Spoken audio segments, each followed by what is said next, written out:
हमारा जो अगला टॉपिक है वो केमिकल फार्मूला है। केमिकल फार्मूला किसे कहते हैं? केमिकल फार्मूला हम कैसे कहते हैं? केमिकल फार्मूला आपकी केमिस्ट्री में ये एक बुनियादी अहमियत की हामी है, क्योंकि जितने भी मरकबात हैं उनको मरकबात को आसानी से या इख्तिसार से लिखने के लिए केमिकल फार्मूला ही इस्तेमाल किया जाता है। क्योंकि उनके मुकम्मल नाम को जब आप देखेंगे तो मुकम्मल नाम लिखने के लिए ये आपसे टाइम भी ज़्यादा खर्च करेगा, इसमें आपसे गलती का भी इम्कान भी होता है गलती का। तो इसी वजह से इनको फिर इख्तिसार से लिखने के लिए केमिकल फार्मूला से इसका इजहार किया जाता है। तो केमिकल फार्मूला किसे कहते हैं? The symbolic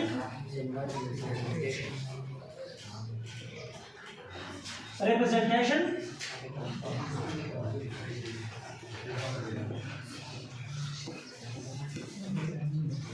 of molecule of a compound।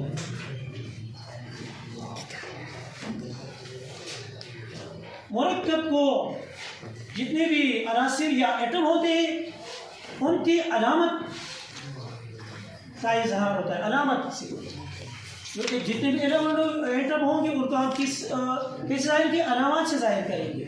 तो सिंबॉलिक रिप्रेजेंटेशन शॉर्ट तारीफ है इसकी, symbolic representation of molecule of a compound, इसको कहते हैं हम केमिकल फार्मूला कहते हैं। Chemical formula.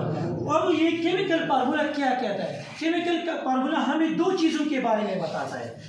It tell us about two important things. दो चीज़ों के बारे में हम बताते हैं। एक किस चीज़ के बारे में बताता है?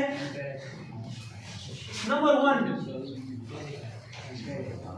the number of atom or element in compound।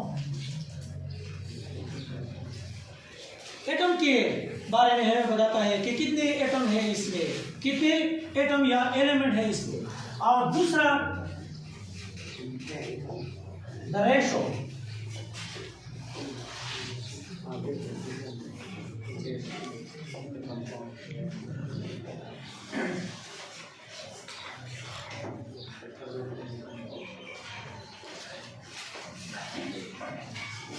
ये दो चीजों के बारे में हमें बताते हैं। नंबर ऑफ एटम, यहाँ पे मुराद है टाइप्स ऑफ एटम। यहाँ पे क्या मुराद है? नंबर टाइप्स ऑफ एटम के बारे में, कितने अकसाम है इसके। और दूसरा है रेशो ऑफ एटम, या इसके नंबर के बारे में हमें बताते हैं। किस चीज़ के बारे में बताते हैं? नंबर के बारे में हमें बता देता है। तो ये केमिकल फार्मूला हमें इन दो चीज़ों के बारे में बताते हैं। मसलन एग्जाम्पल अगर हम इसकी लेते हैं तो H2SO4, इसका जो अपना असल नाम है क्या है? Sulphuric acid. सल्फ्यूरिक एसिड एक मुरक्कब है, ये मुरक्कब है। इसको कीमियाई फार्मूले के जरिए हम इसको H2SO4 से जाहिर करते हैं। ये इसका सिंबॉलिक रिप्रेजेंटेशन है। तो ये क्या करता है? यहाँ पे हम ये दो चीज़ों के बारे में बता देता है। एक ये कि इसमें कौन कौन से एटम इसमें पाए जाते हैं। तो इसमें अगर आप देख सकते हैं तो इसमें तीन किस्म के एटम हैं। एक हाइड्रोजन है, दूसरा सल्फर है और तीसरा ऑक्सीजन है। Number of types of atom के बारे में बताता है। क्या बताते हैं? Number of types of atom के बारे में हमें बता देता है कि कितने अक़साम इस यहाँ पे इसके मौजूद है, कितने अक़साम इसके मौजूद है। तो कितने? तीन है, हाइड्रोजन, सल्फर और ऑक्सीजन है। और दूसरी कि हर जो एटम एलिमेंट है उनके कितने एटम है, इनके रेशो की लिहाज से कितने हैं। तो यहाँ पर आप देख सकते हैं हाइड्रोजन के कितने हैं? 2, सल्फर के कितने हैं? 1, ऑक्सीजन के कितने हैं? 4। तो ये इसकी रेशो है। क्या है इसकी? रेशो है। तो 2:1:4। 2 एटम हाइड्रोजन के है, 1 एटम सल्फर की है और 4 एटम ऑक्सीजन की है। तो ये कीमियाई फार्मूला हमें इन दो चीज़ों के बारे में बताता है। अब इसकी अक़साम के बारे में की तरफ आते हैं कि इसके कितने टाइप्स हैं। टाइप्स में नंबर 1 आते हैं एम्पिरिकल फार्मूला। एम्पिरिकल आते हैं एम्पेरिकल फार्मूला।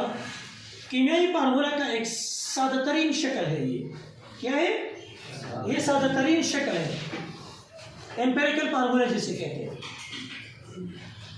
एम्पेरिकल फार्मूला कौन से फार्मूले की तारीफ हम कैसे करेंगे?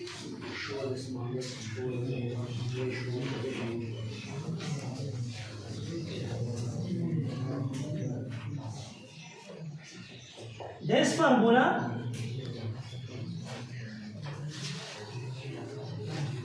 shows us simplest whole number ratio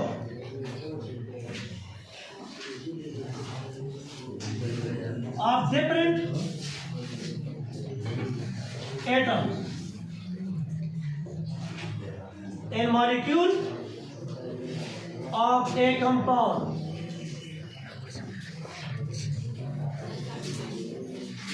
ये फार्मूला हमें सादा अददी निस्बत के बारे में बताता है। सादा अददी निस्बत के बारे में बताता है।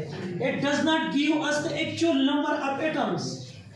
ये हमें मॉलिक्यूल में जितने भी एक्चुअल नंबर होते हैं, उनकी तादाद होती है, इसके बारे में हमें कुछ नहीं बताता, बल्कि हमें अगर बताता है तो हमें किस चीज़ के बारे में? Simplest whole number ratio of different atom in molecule of a compound, उनकी सादा अददी निस्बत के बारे में हमें बताता है।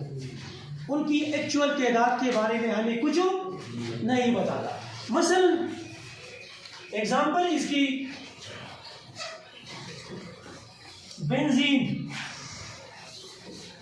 बेंजीन जिसका फार्मूला है C6H6। C6H6 इस बेंजीन का फार्मूला है, ये इसका एक्चुअल फार्मूला है। अब इसका जो है एम्पिरिकल फार्मूला है, और एम्पिरिकल फार्मूला इसका क्या है? CH। तो CH में आप देख सकते हैं कार्बन भी 1 है और हाइड्रोजन भी 1 है। 1:1 के रेशो से दोनों का तनासुब जो हमें बताता है 1:1 के रेशो से हमें बता देगा CH। तो ये CH क्या है? ये CHO इसी बेंजीन का एम्पिरिकल फार्मूला है। क्या है? एम्पिरिकल फार्मूला है। कैसे आप इसको बारे में जानेंगे कि एम्पिरिकल फार्मूला कैसे? तो C6H6 आप इधर आप देख सकते हैं, तो ये 6 एक कॉमन है कि नहीं? ये चीज इन दोनों में कॉमन है। उस अगर ये मुश्तरक आप इससे निकालेंगे 6, तो ये आ जाएगी हमारे पास, ये आ जाएगी ना। तो ये इसका एम्पिरिकल फार्मूला है। क्या है?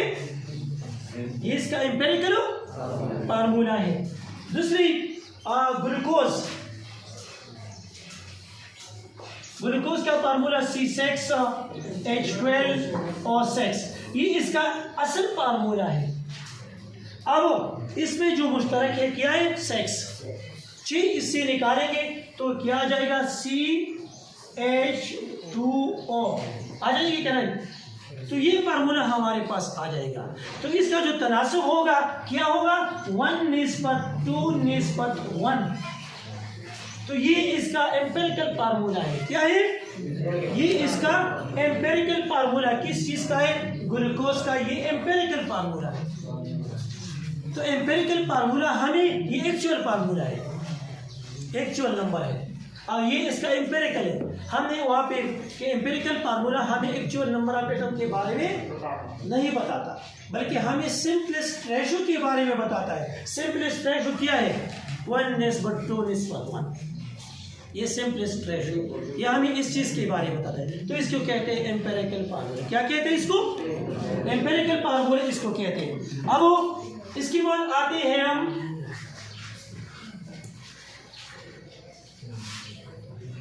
समझ लीजिए। अब आते हैं मॉलिक्यूलर फार्मूले की तरफ।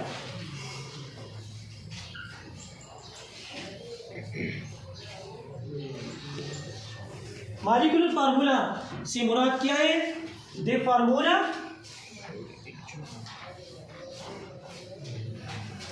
which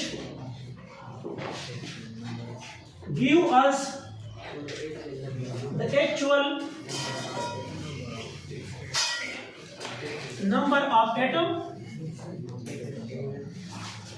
of different atom and molecule in a compound. ये हमें असल तादाद के बारे में बताता है।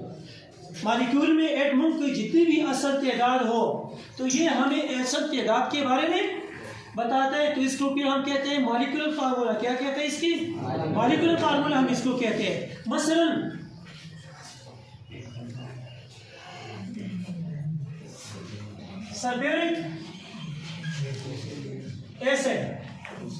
सल्फ्यूरिक एसिड जिसका फार्मूला है H2SO4। H2SO4 ये इसका असल फार्मूला, ये मॉलिक्यूलर फार्मूला है, इसका मॉलिक्यूलर फार्मूला है। तो ये हमें असल तादाद दे देता है कि सल्फ्यूरिक एसिड में कितने हैं? 2 एटम हाइड्रोजन की है, 1 सल्फर की है और 4 एटम इसमें ऑक्सीजन की है, सल्फ्यूरिक एसिड। इसी तरह ग्लूकोज फार्मूला क्या है? C6H12O6। ये इसका असल फार्मूला है और इसका एम्पिरिकल क्या बनेगा? CH2। इसी तरह वाटर फार्मूला क्या है? H2O। ये सिंपल फार्मूला है H2O। इसको अगर आप सादा तरीन शक्ल में तब्दील करेंगे तो यही फार्मूला आएगी H2O। मजीद इसको सिंपल फॉर्म में आप तब्दील नहीं कर सकते। इसका एम्पिरिकल और मॉलिक्यूलर दोनों एक जैसे हैं, दोनों एक जैसे है। तो मॉलिक्यूलर फार्मूला किस चीज़ से बनता है? मॉलिक्यूलर फार्मूला हमें किस चीज़ के बारे में बताता है? ये हमें actual number of atom of different element in molecular compounds के बारे में बताता है। उसके असल तादाद के बारे में हमें बताता है, असल तादाद के बारे में हमें बताता है। तो एक इसको क्या कहते हैं? Molecular formula. जो तीसरे नंबर पे है हमारे पास वो है फार्मूला यूनिट। फार्मूला यूनिट तो जितने भी आयनिक मरकबात होते हैं, आयनिक मरकबात के लिए हम फार्मूला यूनिट को इस्तेमाल करते हैं। इसके लिए हम मॉलिक्यूलर फार्मूले का इस्तेमाल नहीं करते। इसके लिए कौन से फार्मूले का इस्तेमाल करते हैं? फार्मूला यूनिट का इस्तेमाल करते हैं। ऑल आयनिक कंपाउंड जितनी भी है they are represented by molecule by formula unit. They are represented by formula unit. इसको क्या कहेंगे? फार्मूला यूनिट कहते हैं। फार्मूला यूनिट की तारीफ हम किसे कर सकते हैं?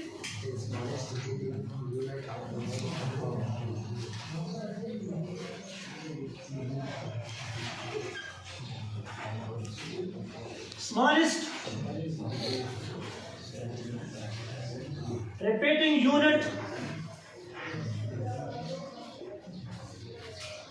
of ionic compound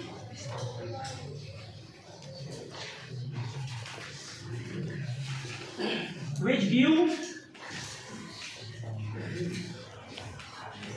simple ratio of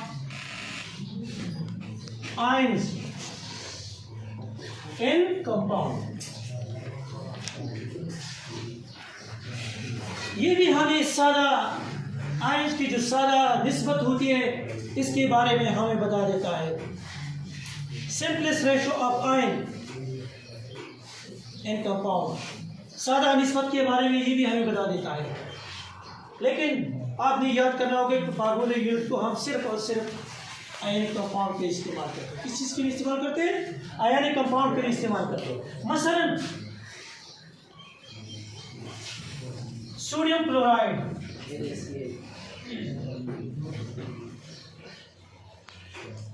sodium chloride का फार्मूला क्या है? NaCl है। NaCl में आप देख सकते हैं कि इसमें सोडियम और क्लोराइड के कितने एटम हैं? 1:1। एक सोडियम है इसमें और एक क्लोरीन, एक तो क्लोरीन है। तो ये इसका सिंपल रेशो है। इसका क्या है? 1:1 सिंपल रेशो। ये दोनों इसी तनासुब से मिलकर ही आयनिक मरकब बना देते हैं सोडियम क्लोराइड और बना देते हैं। तो ये इसका आयनिक फार्मूला यूनिट है। ये क्या है? Formula unit. तो all ionic compound they are represented by the formula unit, represented by the formula unit.